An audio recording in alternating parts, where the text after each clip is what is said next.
Hi, I'm Perry Atkinson, General Manager here at theDove. Hey, check out our other videos and check out our website at thedove.us.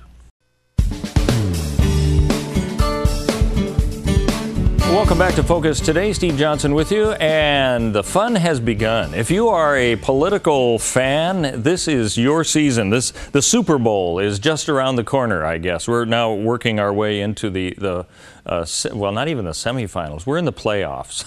I guess that's what you call it. On the presidential level, of course, we've got Ted Cruz announcing, Marco Rubio just recently, Hilary Clinton also, and Rand Paul looking for some others. Josh Bernstein is radio talk show host. He's a strategist. He's also a spokesperson for the Association of Mature American Citizens. Josh, you have a very interesting job right there. A radio talk show host, and you're with the Association of Mature American Citizens. You have quite an audience. You have to switch gears, it sounds like, every now and then, but maybe not, because a lot of people have their own views about the stuff that you talk about on this political season. Is this your time of year?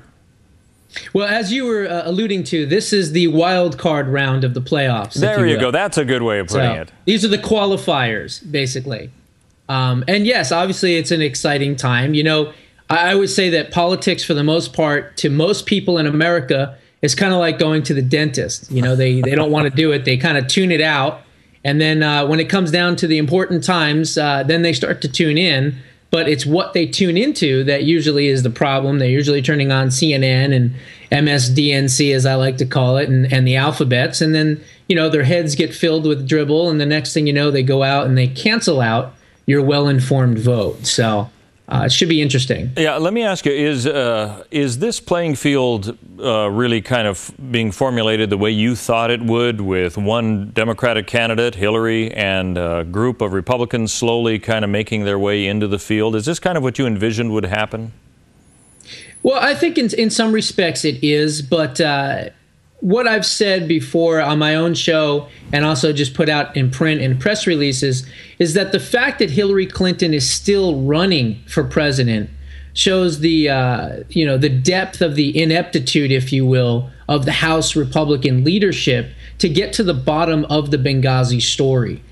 4 Americans died on her watch, and again, what difference does it make?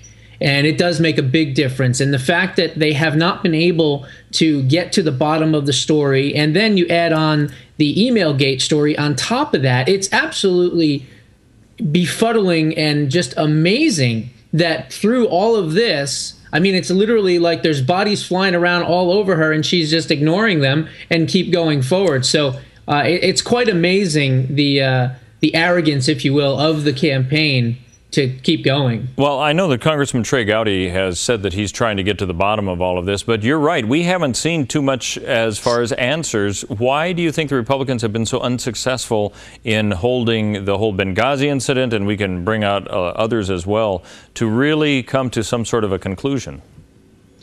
Well, I think some of it has to do with the fact that they haven't been as aggressive as they need to be. They should put this absolutely #1 in the front of anything else and get to the bottom of it, because I believe that crimes were committed. I've been calling her Felony Clinton on my show now. And then, you add in all the different things of the administration, what they're doing, threatening witnesses, making sure that people don't testify, destroying evidence, destroying servers, as we know. So look, there's criminal activity that is going on. There's no question about it. And for them to get to the bottom of it, they're going to have to subpoena not just the servers and those companies, but what about the people that originate and hold those files? The email server people, Verizon, if she has Verizon, Sprint, if she has Sprint. I mean, look, there's people out there that have this information, not to mention the foreign leaders, Mohammed Morsi's wife, Uba Abedin's cell phone. I mean, I would go the gamut, and I would go through her entire organization, all of the people that work for her and under her at the State Department, to get these emails and get this information, because I can assure you it's out there. Yeah, I think a lot of us have thought, certainly there are more of those breadcrumbs along the way that we could be able to figure out. Servers never are completely wiped clean, as we found out, right, and so on. Do you think are the Republicans, do they just not have the lack of will to do this, or is this the process that it takes in Washington, which is slow and cumbersome, to come to some of these answers? I think it's a little bit of both. I would venture to say that they don't want to be seen as the party of no, because the left has been able to paint the Republicans as, just saying no to everything that this administration does, which thankfully they need to be the party of heck no, because again, everything that this administration is doing is against liberty, is against the Constitution, is limiting our freedoms and our rights. So I wish that they would actually be more bolder and be a little bit more stronger against this administration. I mean, we just in November of 2014 elected Republicans to be that stopgap, to be that check and balance, if you will, against the executive branch. And what have they done? They've signed on, basically, and been the cheerleaders of this administration. And I believe that because they didn't get to the bottom of the Benghazi story, because they didn't get to the bottom of the AP story, because they didn't get to the bottom of all the other scandals that are out there, including Lois Lerner's IRS, I believe that it emboldened this administration. And I believe that as those returns were coming in and he was seeing that he was getting jack-stomped by the American people repudiating his ideas and his policies, I believe there was a moment there that night where they said, you know what? We haven't been stopped yet. We're on our way to the fundamental transformation of America. The Republicans haven't really been able to hold anything against us. Let's just keep doing what we're going to do, regardless of what the American voters say. I know that clearly you want to have some answers during this cycle now that Hillary has announced. Do you have any confidence that we're going to get more answers than what we have right now, to whether it's Benghazi, the email servers, or any of the other issues?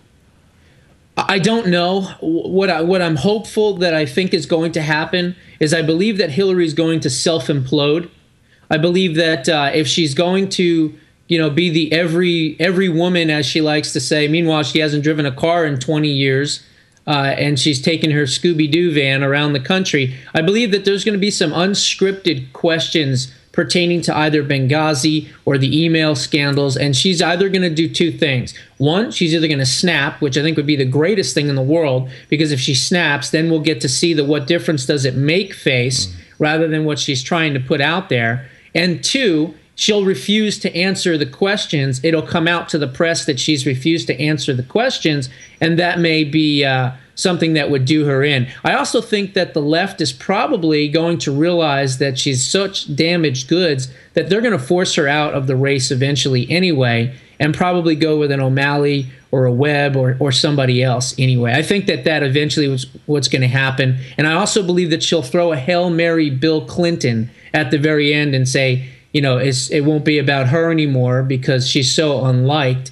And she'll say, remember the old Clinton years? Okay, well, you can still have Bill back if you want, even though most Americans don't realize that it wasn't Bill Clinton that turned around the economy. It was the 1994 Newt Gingrich revolution and the contract with America. It does sound like, from what you're saying, we're going to see more Democratic candidates, even though there's been speculation as who is going to possibly be the number two to announce, since she seems to be the one, but it doesn't look like she'll be crowned. So you are expecting a fleet, perhaps, of other Democratic contenders?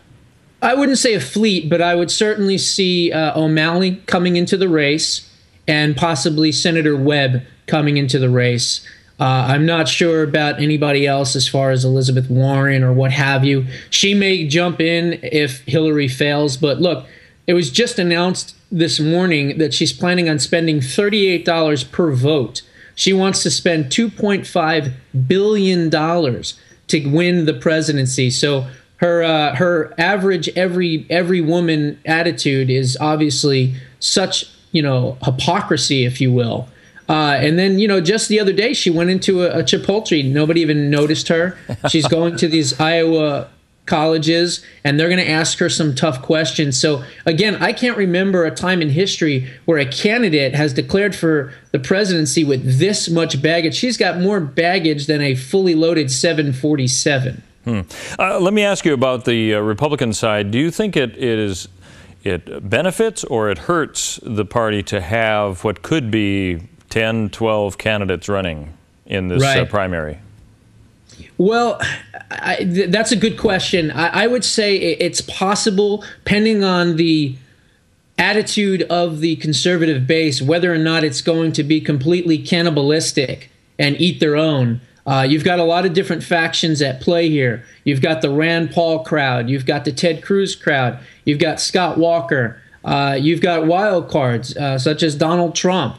You've got Carly Fiorina. You've got Dr. Ben Carson, who said he's going to announce on May 4th. So we've got a lot of different things going on. But one thing I'd like to touch on is the left loves to paint the Republican Party as the old white man's rich party.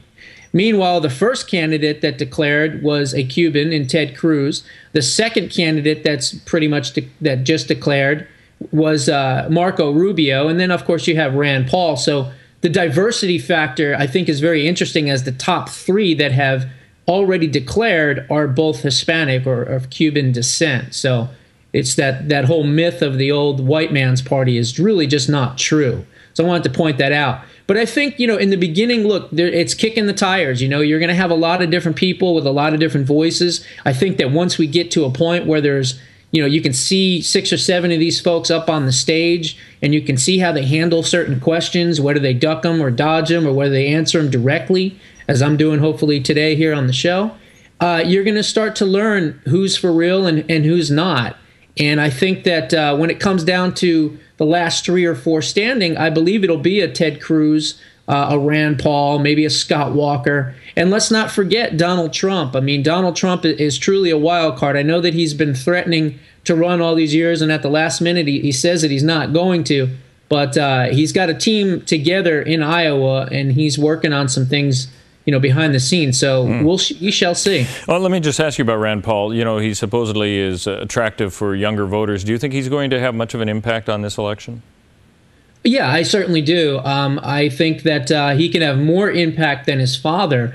One of the main reasons I say that is because of his age. He is younger. And ultimately, he's not afraid. One of the things that I like about Rand Paul, he's not afraid to fight on Democratic turf. A lot of these Republicans, they talk to help the minorities, and they want to go into certain areas and help them, but they don't usually do it. They usually stay on the outskirts. And Rand Paul has no problem going into, into urban areas and urban communities and telling them, this is why liberalism is failing you, and I have a better message. So from that standpoint, I think his coalition, if you will, is going to be a little bit different, and certainly probably a lot younger. Wow, okay. Josh Bernstein, a radio talk show host, strategist, also spokesperson for the Association of Mature American Citizens. Thanks for your perspective. Thanks very much. Thank you. All right. Coming up, we're going to be talking with Lindsay McPhail. She is going to be talking about a fearless experiment. We're going to find out what that is all about coming up on Focus Today. Keep it tuned right here. In 2 minutes, we'll be back.